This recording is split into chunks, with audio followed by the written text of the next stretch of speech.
Picture a small glass bottle on a Roman dinner table, holding a quart of brown, salty liquid.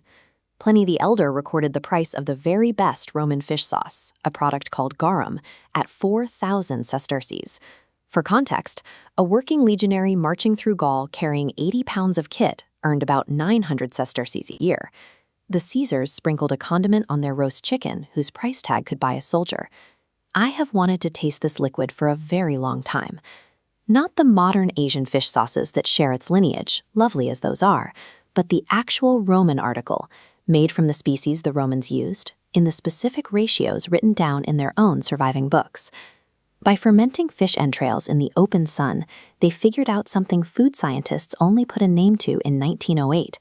They had found umami, and they had figured out how to bottle it. Today, I am going to walk you through exactly how to safely translate this ancient recipe right on your own kitchen counter. You need nothing more than fresh fish, salt, and a healthy dose of patience. By mastering this process, we can recreate the exact savory bloom the ancient elite tasted, proving that wealth in the Roman world was measured out in drops of pure flavor. The recipe begins with the Geoponica, a 10th century agricultural manual that preserved the methods originally used by the Greeks and Romans. Step 1 requires small, oily fish, the kind nobody wants to eat whole: sprats, anchovies, or pickerel. You have to leave them intact, with the heads and entrails inside, because the digestive enzymes in their guts act as the biological engine that breaks down the flesh. Next, you need clean salt. In the ancient world, that meant evaporated sea salt. If you try this at home, avoid modern iodized table salt completely, as the iodine introduces harsh, metallic off flavors to your final product. The original texts call for a ratio of about 1 part salt to 8 parts fish by volume, but modern food scientists found that adjusting to a 3-to-1 fish-to-salt ratio guarantees safety and a consistent yield in a home kitchen. Once your ingredients are measured, take a sterile glass or glazed terracotta vessel. You continuously alternate layers of salt and fish, packing them down tightly until the container is full. The high salt concentration completely prevents rot bacteria from taking hold. Instead, the fish's own enzymes slowly break themselves and the flesh apart. To understand the sheer scale of this practice, we have to look to Pompeii.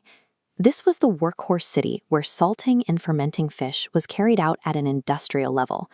A freedman named Aulus Umbricius Scaurus built a commercial monopoly here. He personally supplied nearly 30% of all known fish sauce containers found in the region, building a fortune entirely from fish guts. When Vesuvius erupted in 79 AD, the volcanic ash perfectly sealed 6 large storage vessels in his factory.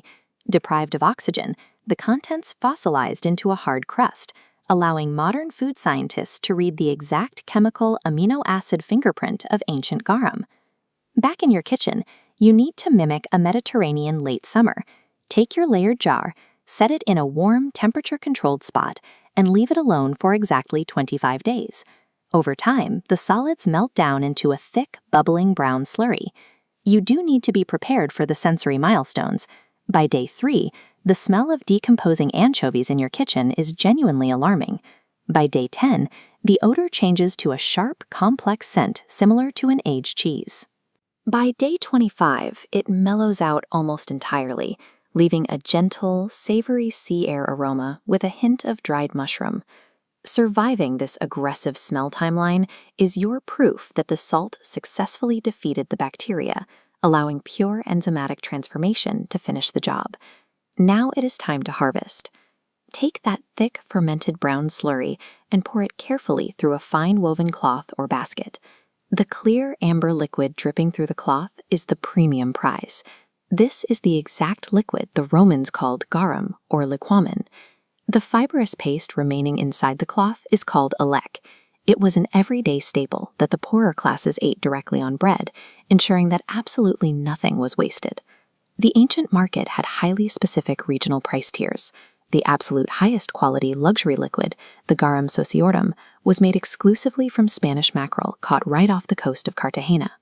This physical separation created 2 distinct products for 2 distinct groups: the refined liquid extract for the elite and a hearty, functional byproduct for the working class. When you place a single, careful drop on a piece of warm, crusty bread, the flavor profile is striking. Compared to the sharp punch of a modern Asian fish sauce, the Roman version is quieter and cleaner on the palate, delivering a slow, savory bloom that lingers. There is a poetic justice to the modern reception of this recipe. When scientists bottled this reconstruction, their most enthusiastic buyers were top Japanese chefs. These masters of modern umami immediately recognized the Roman concoction on the first sip, calling it the umami of the Mediterranean. The Romans were not eating spoiled food out of ignorance. Through centuries of careful trial and error, they deliberately engineered one of the greatest savory condiments in human history. If you enjoyed this trip back to a Roman pantry, please hit the subscribe button, leave a like on the video, and drop a comment below with a lost historical recipe you want to see recreated next.